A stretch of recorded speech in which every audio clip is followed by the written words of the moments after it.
But Ben, I want to look at some logistical issues that we're facing in North America, both in Canada and the U.S. Canada, we're seeing some rail strike potential coming this week, and then Mississippi River issues a little bit closer to home. But let's start with that rail strike. The Canadian Freight Rail Network, as you've written about, it could come to a halt. So what would that look like, and how likely is that to come into fruition? Yeah, so we foreshadowed this. I don't know how many weeks ago. Maybe it was a month ago that we talked I about think this it's being 3 weeks ago or so. yeah, Yeah. I can't remember exactly how many weeks, but we talked about this being a potential this past Sunday. That took another step towards becoming reality for the Canadians. So there's two major rail networks now in Canada: Canada National, and then Canada Pacific, which merged with Kansas City to become Canada Pacific Kansas City.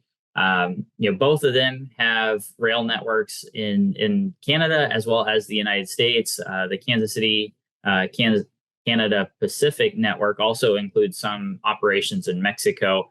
The unions for Canadian workers and the railroads have been at odds.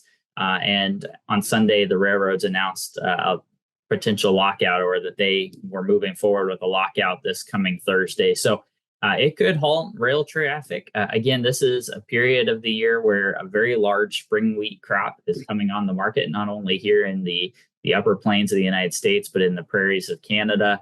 Also, corn and soybean harvest is right around the corner as well. So potentially a big issue, especially for Canadian producers. The expectation, or the railroads have announced, that this shouldn't have an impact in their operations in the United States and Mexico. However, there could be some spillover effects of not being able to get rail cars out of Canada into the United States, or vice versa. Maybe even some shuffling of some workers along the border as well. So a potential big deal that could impact the grain markets, given how big of an exporter Canada is in wheats.